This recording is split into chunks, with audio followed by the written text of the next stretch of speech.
Olá, meus queridos, sejam todos muito bem-vindos ao canal 108 Eu Sou.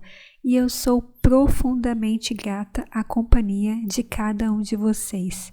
E nesse momento, aproveitando que estamos nessa energia do Dia das Mães, e eu queria trazer para vocês algumas informações complementares do Ho'oponopono, da filosofia do Ho'oponopono, do papel da mãe, o que é a mãe quando a gente vê lá na identidade, no Ho'oponopono da identidade própria, que a Morna deixou para a gente por meio do Dr. Hugh Lane, que tornou conhecido no Ocidente.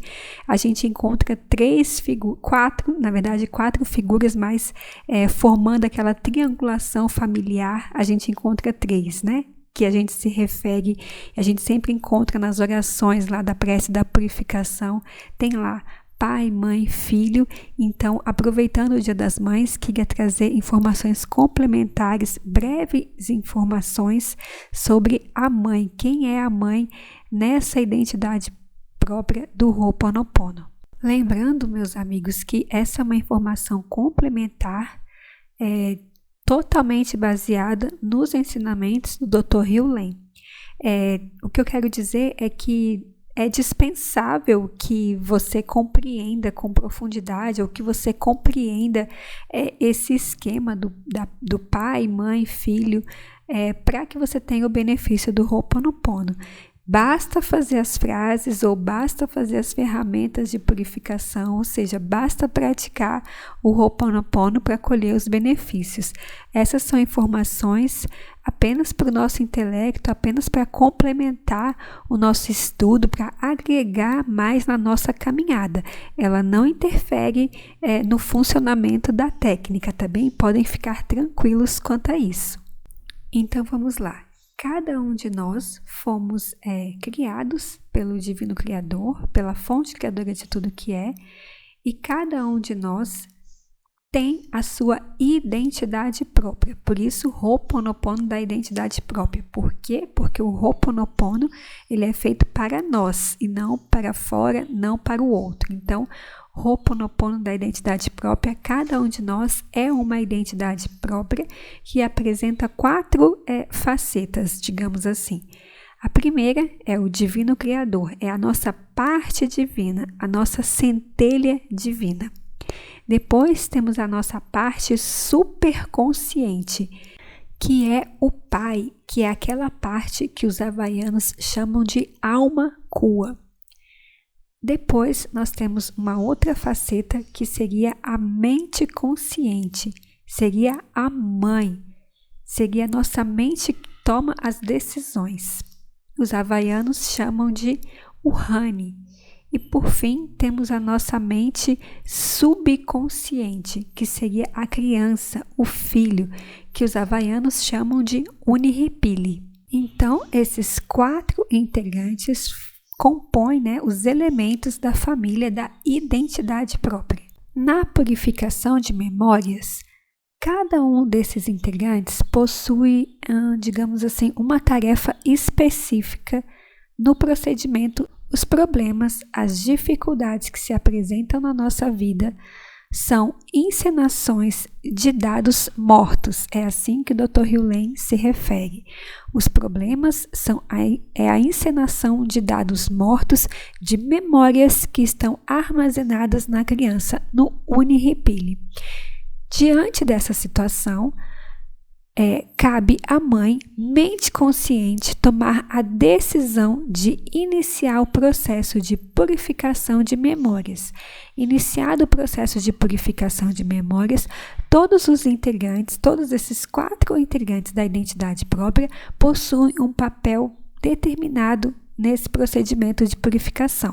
Então, a mãe, que é a mente consciente, é a área da nossa mente que tem o poder de raciocínio, o poder no sentido de fazer as escolhas e decidir ou não fazer a limpeza. É a mãe também que zela, que cuida, que guia, que é a grande professora de Uniripili, que é a nossa criança interior. O Uniripili é como os havaianos se referem à criança interior, que seria a mente subconsciente, que é a parte emocional da nossa mente, o lugar onde estão guardados os sentimentos, o banco de memórias. É o local que armazena todas as nossas memórias. É a criança que traz a dor, é a criança que traz o sofrimento. Então, o papel da criança é levantar essa sujeirinha, digamos assim, debaixo do tapete e mostrar para a mãe que temos aqui um problema, temos aqui um convite à limpeza. A criança não sabe o que fazer com aquilo. Por isso que o Dr. Hugh falava da importância de ensinar a nossa criança interior a fazer a limpeza. E tem algumas entrevistas dele e trechos das palestras, dos treinamentos dele, onde ele ensina uma técnica, uma ferramenta própria para que a gente possa ensinar a nossa criança a promover a limpeza, porque ele dizia que se a criança está bem ensinada, ela confia na mãe e assim que ela identificar qualquer situação, ela automaticamente já irá promover a limpeza, sem que precise a mãe a todo momento estar identificando e decidindo fazer a limpeza. Eu posso fazer um outro vídeo tratando dessa outra ferramenta que o Dr. Hugh nos deixou. Voltando aqui ao tema da mãe da mente consciente. Então, a criança traz aquela dor, naquela aflição, naquele desespero, que seriam os problemas, os desafios que se apresentam na nossa vida. E a mãe, como uma mãe amorosa, como uma mãe zelosa, ela tem a possibilidade de promover a limpeza, de promover a purificação. E é aí que entra a decisão da mente consciente, a decisão da mãe, digamos assim, de fazer o Ho'oponopono da identidade própria e fazer a limpeza daquelas memórias. Então, lembrando, pessoal, que não é a mãe, não é a mente que faz a purificação de memórias, é a divindade, o divino criador. A mãe tem o poder de decisão, de escolha de fazer a purificação, que é a petição, que é quando nós falamos as 4 frases.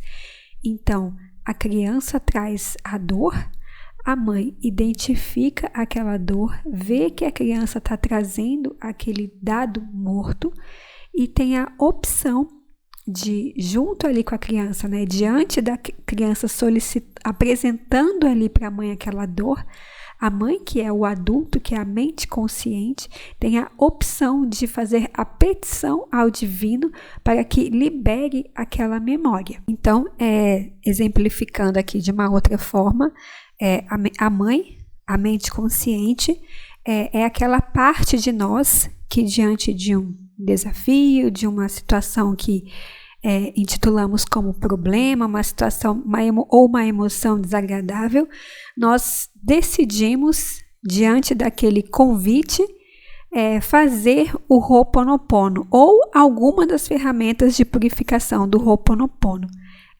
Quando temos essa decisão consciente, essa escolha, a nossa mente no papel da mãe mais alinhado ao bem maior, né? Que é do amor, daquela mãe zelosa que quando a criança traz a dor, ou seja, quando o problema se apresenta diante de nós, buscamos, antes de qualquer ação, a purificação de memórias. Quando estamos no momento presente, quando estamos... quando a nossa mente não está no futuro, se antecipando às coisas que não existem ainda, tampouco no passado, revivendo dramas e memórias ou até momentos felizes, seja lá o que for, quando estamos focados no momento presente e temos a consciência de uma situação que não nos agrada e buscamos ali promover a purificação de memórias, é um momento no qual a nossa mente está mais alinhada ao papel da mãe, conforme nos ensinam os havaianos, quando ela consegue identificar ali a situação desafiadora e opta por fazer a purificação de memórias. Essa purificação de memórias, ela pode ser feita por meio de diversas ferramentas. Aqui nós estamos tratando da ferramenta do Ho'oponopono e trazendo o tema da purificação de memórias na perspectiva do Ho'oponopono. Então, a forma de purificar memórias é dizer simplesmente as 4 frases: eu sinto muito, por favor me perdoe, eu te amo, eu sou grato. Ou então apenas dizer obrigado, ou dizer obrigado, eu te amo, obrigado, eu te amo. Algumas pessoas gostam de falar gratidão, eu te amo. Ou usar as outras ferramentas de purificação do Ho'oponopono: gelo azul, o copo d'água, gotas de orvalho, enfim, tantas outras que tem. O importante é que a gente promova a purificação de memórias e não apenas quando aparecer um problema.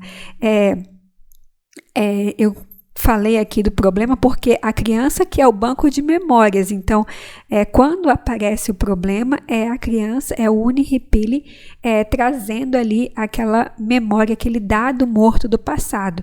Mas o Dr. Hugh deixava muito claro nos treinamentos dele que o Ho'oponopono é para ser feito enquanto você respirar. Era assim que ele falava.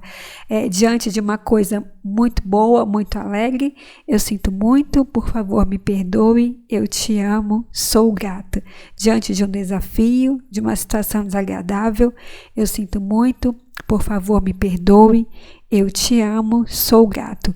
Porque sejam memórias alegres ou memórias felizes, o importante, segundo os ensinamentos do Dr. Hugh, é eu atingir o ponto zero. Porque somente no ponto zero é que eu consigo estar plenamente conectada com o divino, com a fonte criadora de tudo que é, e assim ser tudo aquilo como é a fonte. E agora, já encerrando o vídeo, mas eu gostaria de trazer aqui uma reflexão pessoal e gostaria também de saber como é com vocês, praticantes do Ho'oponopono e de outras ferramentas, como as pessoas, o que vocês têm encontrado nas jornadas de estudo de vocês, e eu vou relatar aqui o que eu encontro de forma muito comum. Para mim, assim, eu vejo que a maior dificuldade das pessoas com o Ho'oponopono é vencer a resistência da mente, é vencer a resistência do intelecto e dar início à prática, dar uma chance de ser surpreendido pela prática. Eu acredito, como explicava o Dr. Hugh, que é por causa das memórias, né? As memórias de resistência ao Ho'oponopono, junto com as memórias de facilidade, por conta da nossa história mesmo de evolução, a nossa história cultural, né? De desconfiar de coisas que são fáceis, de desconfiar de coisas que não custem um preço muito alto. Então eu acho que é um pouco por conta disso, porque veja bem, o Ho'oponopono é acessível a todos, você não paga nada, tem tanta informação, tem os livros publicados e muitas pessoas vêm pedir ajuda, perguntam, mas não praticam, ficam querendo entender. E eu não sei se acontece com vocês, mas assim, no contexto de trabalho, assim, pessoas que não conhecem o Ho'oponopono, que não praticam, quando acontece uma coisa surpreendente com você, às vezes chega um colega de trabalho e fala: não, mas o que você fez para você pagou o almoço do chefe, né? Só pode, você pagou o almoço, você, né, fez alguma outra coisa, o que você fez? Aí, né, às vezes eu respondo: não, eu fiz Ho'oponopono. O que é isso? Aí você vai e explica. A pessoa: não é possível, você fez só isso e resolveu assim, fácil assim, e pronto, e tá tudo resolvido. As pessoas não acreditam. Talvez, se eu dissesse que subia a escadaria da Penha de joelhos com uma coisa na cabeça, talvez as pessoas acreditassem, e até fizessem igual, mas, né, e são sempre as mesmas pessoas que repetidamente voltam e falam, não, mas o que você fez para resolver? Não, eu fiz Ho'oponopono, né, e às vezes as pessoas estão ali há tanto tempo perto de você e você falando, né, as pessoas vendo as mudanças ali acontecer e a pessoa não dá uma chance, as pessoas não praticam. E mesmo nos grupos de estudo, né, nos locais que eu participo, onde tem estudantes, né, pessoas praticantes do Ho'oponopono, muitas vezes elas perguntam, né, mas você fez só o Ho'oponopono, né, como você resolveu isso, como você resolveu aquilo, não só comigo, mas com outros colegas, outras pessoas que tiveram até grandes triunfos para contar, digamos assim, e a pessoa vai e conta, né, que é praticante do Ho'oponopono, ou conta o jeitinho dela, como ela fez, como eu relatei no meu último vídeo do copo d'água, como eu fui inspirada e como eu fiz. Aí a pessoa vai e conta, não, mas não é possível, você fez só isso e resolveu, você fez só o Ho'oponopono e resolveu. Mas, gente, assim, vamos combinar que, assim, é desafiador você se manter firme no Ho'oponopono quando está todo mundo em volta, seja na sua família ou conhecidos, achando que tem alguma coisa de errado com você. Não é fácil, então, assim, tem os seus desafios praticar o Ho'oponopono. Então, manter-se firme no propósito do Ho'oponopono, veja que os outros estão achando simples, mas eles mesmos não dedicam o tempo para fazer a purificação de memórias. Então, você manter-se diferente do coletivo e firme no seu propósito de purificação de memórias, não é uma tarefa tão simples assim. Pelo menos eu muitas vezes me vi assim, bastante assim, às vezes cansada, porque às vezes, aliás, é mais comum, né? Não vem no tempo que, às vezes, você está com alguma situação e você quer resolver rápido e tem o seu tempo de manifestação. Não vem, às vezes, tão rápido quanto você gostaria. E manter-se firme na purificação, às vezes, demanda bastante do seu intelecto, da sua força de vontade, da sua perseverança. E isso nos dias de hoje, na nossa sociedade, que ela é tão rápida e cobra de nós rapidez, celeridade, que isso está entranhado nas outras áreas da nossa vida. Então, veja que não são coisas tão simples assim. A todo momento surgem convites para nos tirar ali do nosso foco e do nosso propósito. Eu procurei trazer aqui a forma como eu entendi a família do Ho'oponopono. Busquei usar aqui uma ensinação bem simples, bem simplificada, porque às vezes pode ter alguém que está no começo dos estudos e entender a família do Ho'oponopono dessa forma me ajudou bastante. Mas eu queria também relembrá-los que nada disso é necessário para ver os milagres do Ho'oponopono na nossa vida. Não precisa entender Aumakua, Uhane e Unihipili. Basta praticar e fazer as frases que vocês já irão colher benefícios lindos na vida de vocês. Bom, esse foi o vídeo de hoje. Eu sou profundamente grata à companhia de cada um de vocês. Um beijo grande e até a próxima.